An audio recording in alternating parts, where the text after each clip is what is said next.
next company is AstraNav. I'd like to introduce Mr. Anton Toutov of AstraNav. He is a CEO.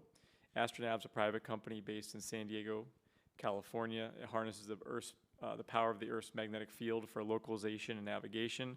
The company applies proprietary machine learning algorithms and sensor fusion techniques to deliver unprecedented capabilities and unlock extraordinary value across industries.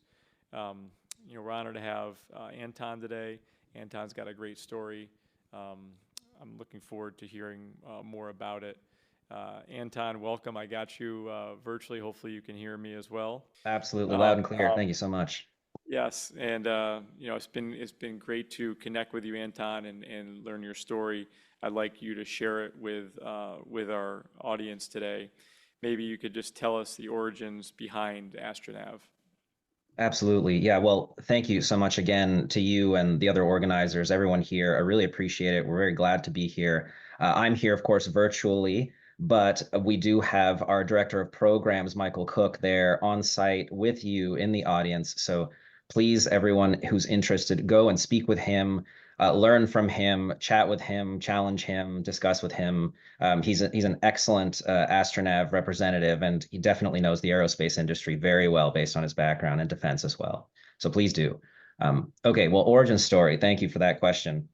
So I would say about over 10 years ago or so, a small group of us anticipated and got together and said that GPS, while an extraordinary capability, would probably begin to have some inherent limitations in an increasingly complex, interconnected digital world. I think everybody can tell that that world is very much here and now.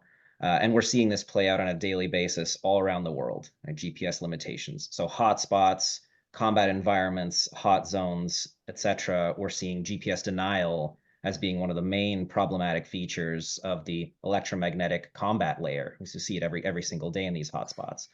But also even in GPS unavailable environments in peacetime all over the world. Think indoor environments, multi-story buildings, underground, underwater, urban canyons. So, a few of us, this group, primarily from the aerospace industry, but a couple other experts, got together, coming from the navigation focus especially, got together and decided to try and develop a software-based solution for geolocation that would be set for the modern world.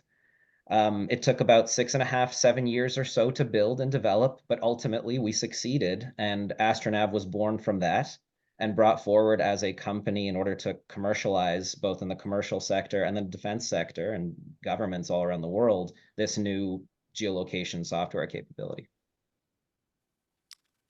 That's a great overview, Anton. Maybe you could sort of, I gave it an intro about what MGPS is, but again, I realize it's very complex. Maybe you could give it in your layman's terms of magnetic GPS, sort of how it works, and where maybe a little more technically speaking, where you came up with this technology. I mean, it's a brilliant idea, but I just want to see where how you actually came up with it. Absolutely, and I appreciate that. Yeah, so MGPS, it actually refers to AstraNav's proprietary geolocation software product. MGPS software works by running on devices and vehicles to provide them with location information independent of GPS, but in a way that looks to the user or the machine exactly like GPS. The way that we do this is by converting the Earth's magnetic field into 3D navigational information. This is what the software algorithms do. They process data from magnetic field sensors that are already present in billions of devices and vehicles. Sometimes internally at the company, we say from smartphones to submarines. All of these assets already have the necessary sensors and hardware for this technology to actually operate, which is why we are a software company. It's the software that really provides the capability. And so we leverage onboard COTS sensors. You don't need to actually create new hardware. And because there's no new hardware, it's relatively straightforward to actually scale and integrate this. compared to, say, a hardware heavy approach, which is predominantly the efforts that are focused on for geolocation. And so because we have this capability that's software defined, and because it uses the Earth's magnetic field, I know, which sounds a little bit unusual, but uses the Earth's magnetic field as the source of location data, the technology actually works in all domains and in all weather.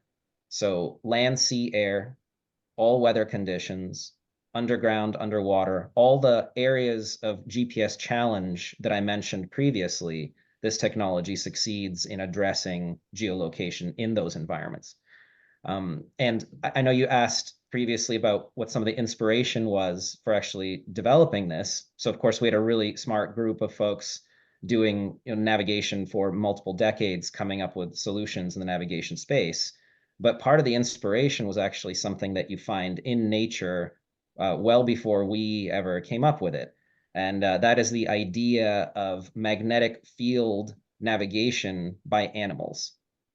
So that is a concept called magnetoreception. It's a fascinating piece of biomimetic, you could call it technology in the natural world. And the way that it works is that migratory animals and others, numerous of them in land, sea, and air, are able to actually essentially see the magnetic field and use it as a source of navigational guidance when they perform these extraordinary thousands of mile treks across these various domains, including in feature poor environments or even in featureless environments like open ocean. Somehow they're able to actually find their way, and the magnetic field guidance that and the magnetic field lines that they can see actually provide them the ability to do that. So that was major inspiration. We adopted some lessons from there, turned it into technology, and now we're advancing it and productizing it. That's so brilliant. How maybe you can off script, but how on your phone, what is the onboard sensor there that actually you're using for your software to get the data from? That's a great question. And it's a great question, especially because most people don't even know that this sensor exists. Sometimes it's even referred to as a vestigial sensor.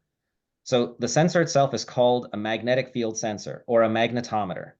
If you pull up the app, the Compass app on your phone, it's the magnetometer that's essentially providing that capability. It's a bulk sensor with very broad supply chain advantages. It's been around for a long time, but it's never been used in a way quite like we are using it.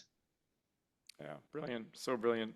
Um, you know, y- there are a lot of geolocation companies out there, and we've talked about this a lot in our past discussions, and a lot of alternative navigation approaches. What makes your business unique and effective? And maybe you could touch on a few of the larger ones and how you compare and compete with them. Of course. Yeah. So this is obviously a very important area. Geolocation, navigation, location intelligence touches everything from combat in all of its senses to basically every aspect of commerce. And so a very important field, particularly now with the GPS limitations, needing a complement is something that a lot of people have been addressing and trying to solve. Most approaches rely on new hardware, which has a lot of merit. So building, say, quantum sensors that are better at sensing, the Earth, or new visual navigation techniques that use cameras and computer vision. Those are some common ones.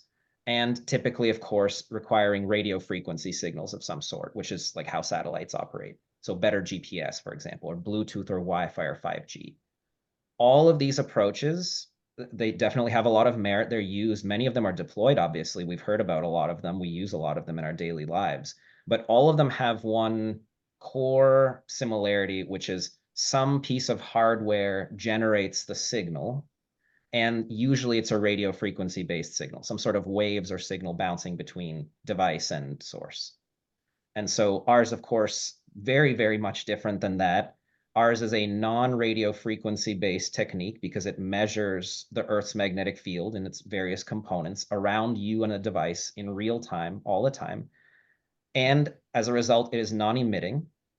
And of course, there's no new hardware to be generated because all the sensors already exist in the devices that need the location information. Yeah, yeah. So it's wrapped up so well. I love it. Um, what about where is AstraNav deploying MGPS currently? I know we've talked about companies and people proving it out. Is it being used commercially right now? And maybe talk about any partnerships or growth strategies.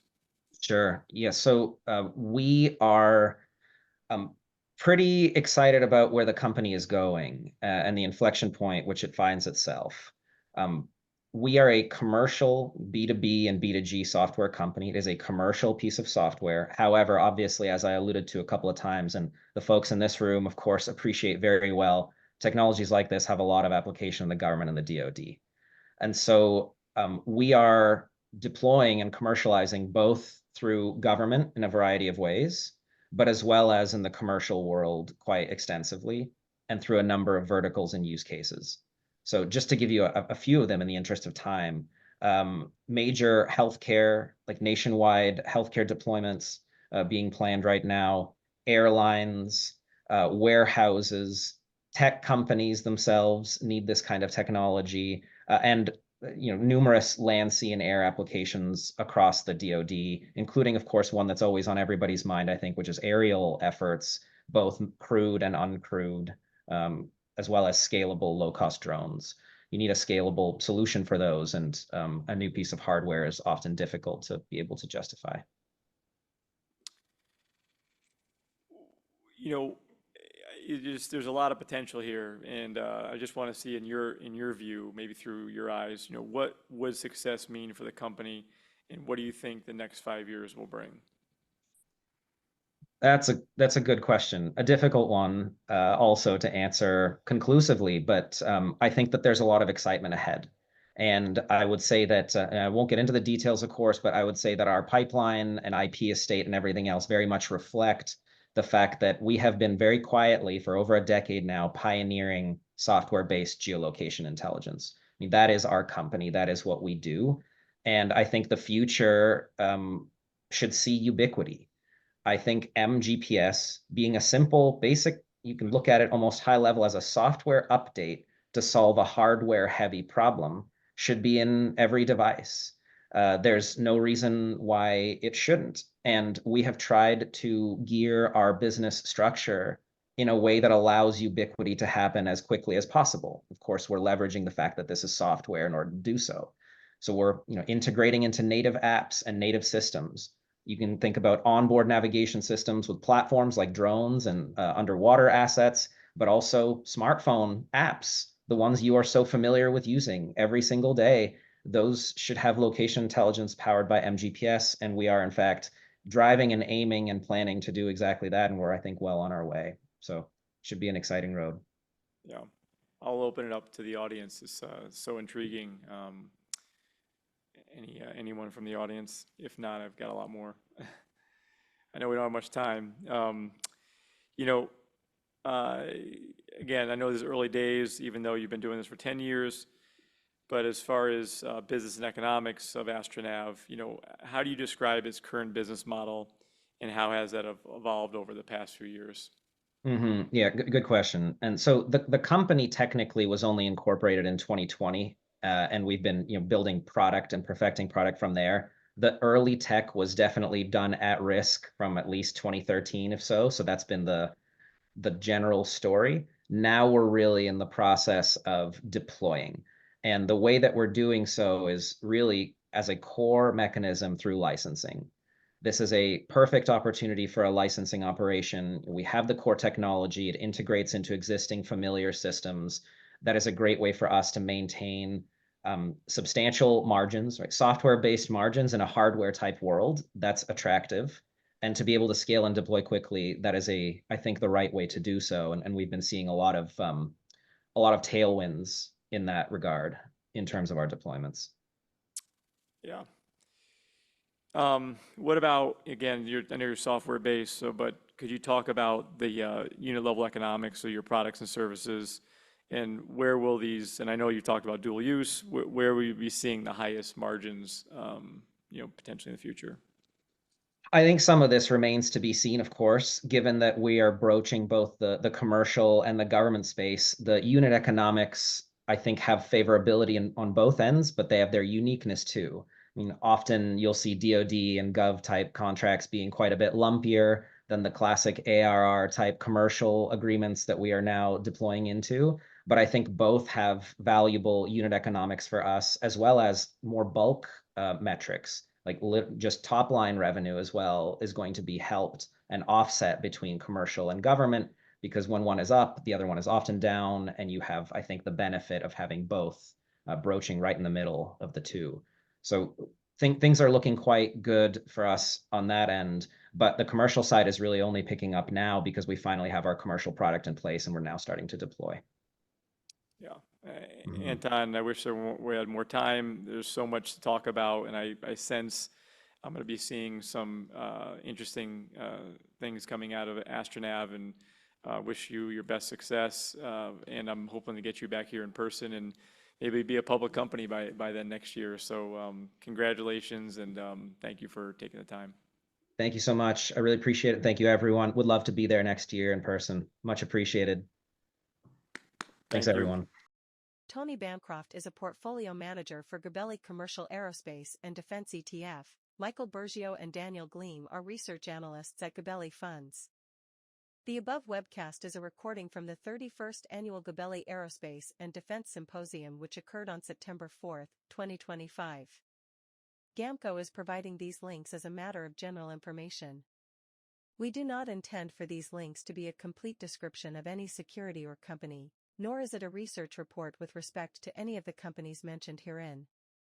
As of June 30, 2025, affiliates of GAMCO Investors Incorporated beneficially owned 5.61% of Abdu Koman, 2.98% of Graham Corporation, 2.41% of Astronics Class A and less than 1% of Class B, 2.37% of Moog Class A and less than 1% of Class B, 1.38% of Textron, and less than 1% of all other companies mentioned.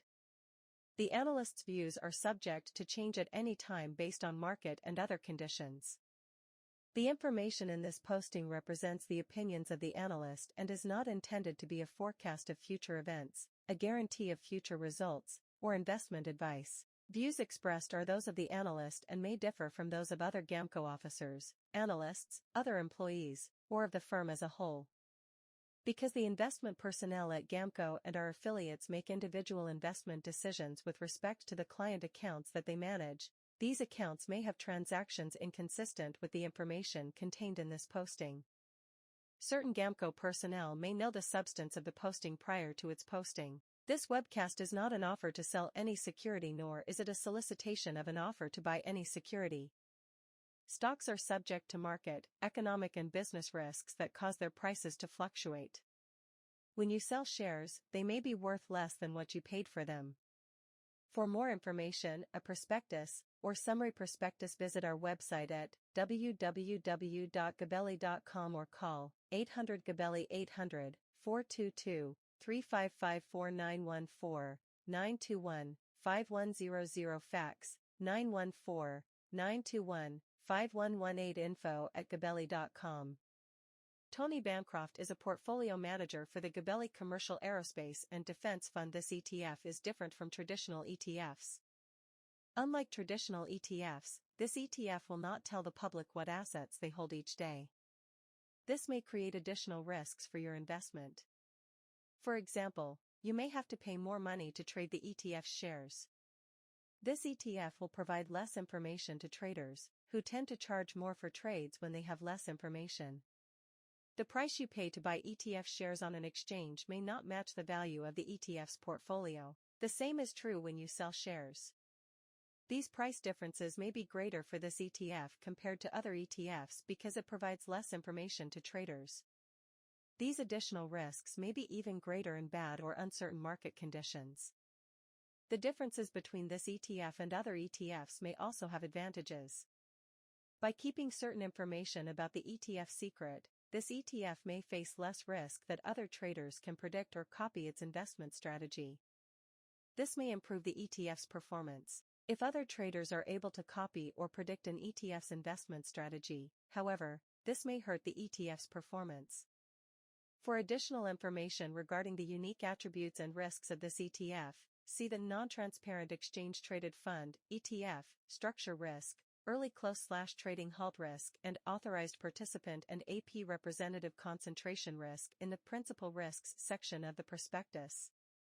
Exchange-traded funds (ETFs) are bought and sold through exchanges trading at market price, not NAV, and are not individually redeemed from the fund. Shares may trade at a premium or a discount to their NAV in the secondary market.